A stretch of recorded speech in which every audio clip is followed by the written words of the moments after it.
Hey there, adventurers, and welcome back to another episode of the Awkward Dungeon Master. This week we are going to talk about how to get more into roleplay as a player, as well as ways that DMs can help players who are having a difficult time with roleplay get into that aspect of the game.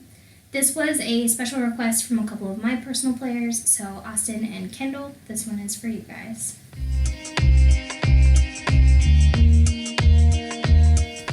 Roleplay can take a little bit for you to get into. I personally still struggle with it, even as a dungeon master trying to roleplay all of the non-player characters that my players interact with every single session. It takes a certain level of confidence and comfort for you to eventually get to a point where you can fully embrace your character as a completely separate person and react the way that they would react to things. So a piece of advice that may or may not be popular that I always give to my newer players is if you think you're going to struggle with roleplay, then try to pick some core aspects of your own personality and incorporate those into your character, because that is going to make the character you're playing a little bit easier for you to get into because it's familiar. Now, as far as getting into roleplay goes, you need to actively listen to what's going on and respond to those things. So when your DM puts an NPC in front of you who is talking directly to you, the best way that you can get the most out of that interaction is to be fully engaged in the interaction as it is happening. So make eye contact with your DM and be fully committed to that scene, as it were. It's basically an improv session. So yes and. Those of you who are familiar with improv or who have heard a little bit about improv, there is a yes and statement or approach to improvisation with other people. So, for example, if you are playing a bard character and maybe the inn proprietor approaches you because you are carrying an instrument and says, "Oh, do you play the lute?" You as a player could say, "Yes, and I would love to perform for your inn sometime. Perhaps we can negotiate a time where I could perform for the common room and perhaps get free room for the night in exchange." You're just going to have to start going through some exercises in your mind as you are thinking about role-playing your character. Even if that means taking a session or two to kind of get your bearings and decide what that looks like for you. So when an interaction happens, even if you're not involved in the scene, you can ask yourself, well, if I was there, how would my character respond to that? If it's a confrontation, is your character overly trusting? Does your character anger easily? Is your character violent, persuasive, fun-loving, kind? Think of the ways that those personality types would react to the situations that your DM is putting in front of you, even if you're not there. Every time somebody interacts with an NPC, it is an opportunity for you to use that as an exercise in what your character would do, who your character is as a person. And I will say this, I always fill out the personality section of my character sheet before I start playing, and it morphs as I play. I have this little goblin girl that I am playing in a game with our friends every other Friday, and I made her like overly trusting, but not naive. So it comes off as naive, but it's not. So it's a little bit hard to play and like intensely protective of her friends and loyal, but that also kind of manifested every time we got into combat. If somebody hurt one of her friends really badly, or if one of them went down, or if somebody that she had had an interaction with got hurt or injured in some way, she got like mama bear protective. We started making jokes because there's a barbarian in our group as well who's like a really gruff, he's got spiky armor and is super tall and all this kind of stuff, and she's very little, and she's a bard, and just very kind and sweet and trusting, but she also knows the world is full of selfish people. But when her friends got hurt, that immediately turned into like uncontrollable rage, which was not something I had anticipated for her, but I kind of just went with it. It's the only time that she really gets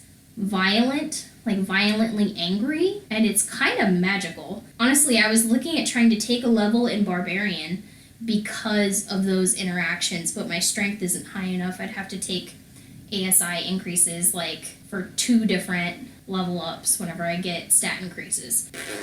That's a lot of resources.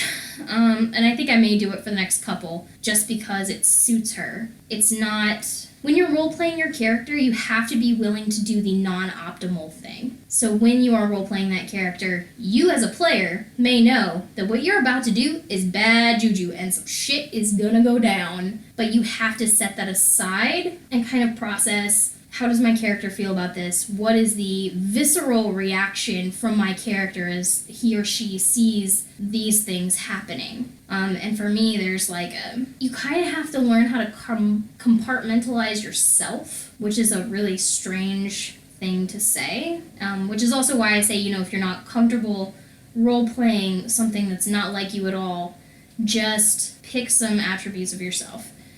Because if you don't, you have to completely compartmentalize who you are in order to fully embrace the role play of the character that you are playing at the table.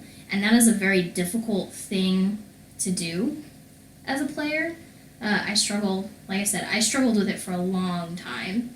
And I know a lot of that was, and still is, also tied up in my social anxiety, just because I'm afraid of looking stupid. But particularly in my home game, I've gotten to a place where I trust everybody at the table with my attempts at role-playing. And once you get to that place where you trust the people that you're gaming with and you're comfortable enough to kind of work out of the box, so to speak, and just kind of get into it and just whatever happens and react instinctually with what you've built for a character, it's going to be magical. Totally promise you it's going to be fucking amazing. Let's talk a little bit too about how this works whenever you're gaming online. Especially if you're doing audio only, it's a little bit harder. A lot does come through in inflection when you're talking to people. You kind of just have to seize those opportunities for role play if there's a pause in the conversation, or sometimes even if there's not a pause in the conversation. If you just kind of speak up, especially if it's something that would be important to your character. I don't typically condone talking over other players, but if it's hard for you, you may just kind of have to establish your desire in that way a little bit.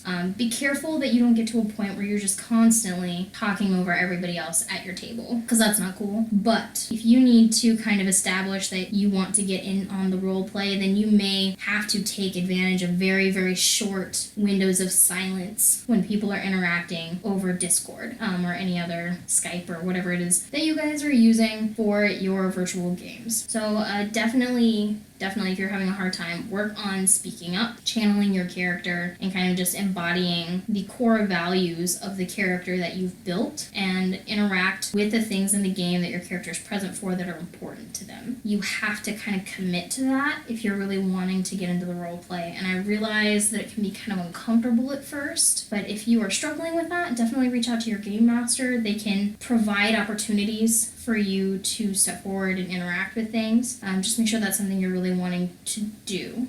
Because I know I, as a DM, if somebody comes to me and says, hey, I really want to role play more, but I'm having a hard time speaking up, then I may take some times where I specifically ask you what you're doing or how you react to that as a player. And with that, let's talk a little bit about the things that DMs can do to try and kind of bring out RP from their players a little bit. I think I've touched on this a few other times in other videos, but we haven't made a dedicated video about the topic. So, as a DM, some things that I do whenever I'm having players that are having a hard time speaking up. I will check in with them. So, if I have a player who's just been very, very quiet for a good 30 minutes or so, I'll be like, hey, what's so-and-so doing? And just kind of look to that player and ask them to clarify what their character would be doing in the scenario that you're currently running. Or you can provide specific opportunities that you think that character may want to interact with, or that should be important to that character. I have on a rare occasion also, with people who are very hesitant to roleplay as a DM, I have put in a storyline that is centralized around that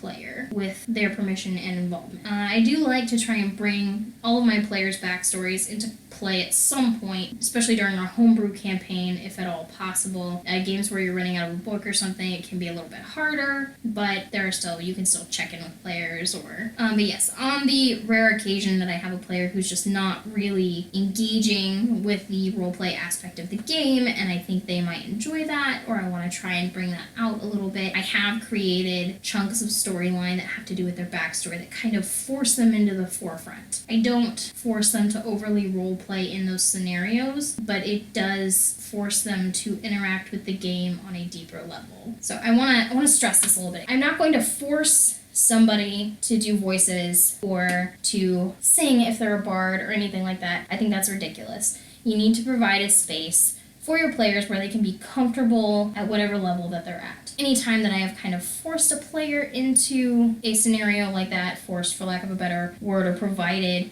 a storyline that is based on them, it's usually after I've already seen some role-playing interactions from that character.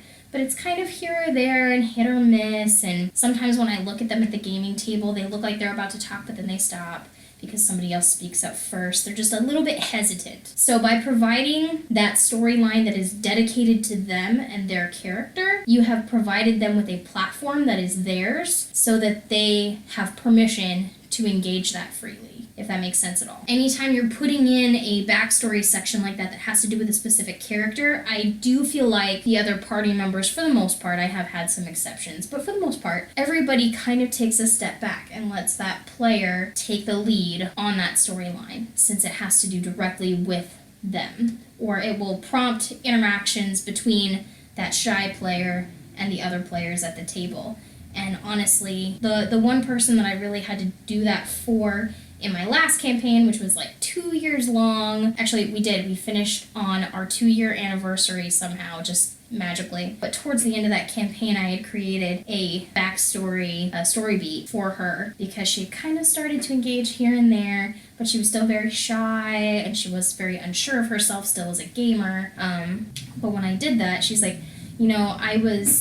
I really, really enjoyed that backstory section, but it put me in the spotlight in a way that I was not accustomed to. But she thoroughly enjoyed the storyline that I had written for her. We talked about it, I think, for a couple weeks over lunches at work, because we do work together. But in this next campaign, after she had kind of gotten more comfortable with that and been forced into a situation that she may not have taken the reins of herself, she has been a fucking phenomenal role player ever since. She jumps in whenever she feels like she has something to add to the scene. She's been playful and engaging. It's been fucking fantastic. She's been amazing. Other things you can do as a dungeon master, it's gonna sound really silly, but I will periodically, like every 10 to 20 minutes or so in game, kind of just make the rounds and look at everybody. That sounds really weird, but typically if I have somebody who's trying to engage in stuff, they're looking up and they're trying to make eye contact with me or make eye contact with another player. Sometimes I have somebody who's thinking something really intently and they're staring at the map or whatever handout or whatever I've given them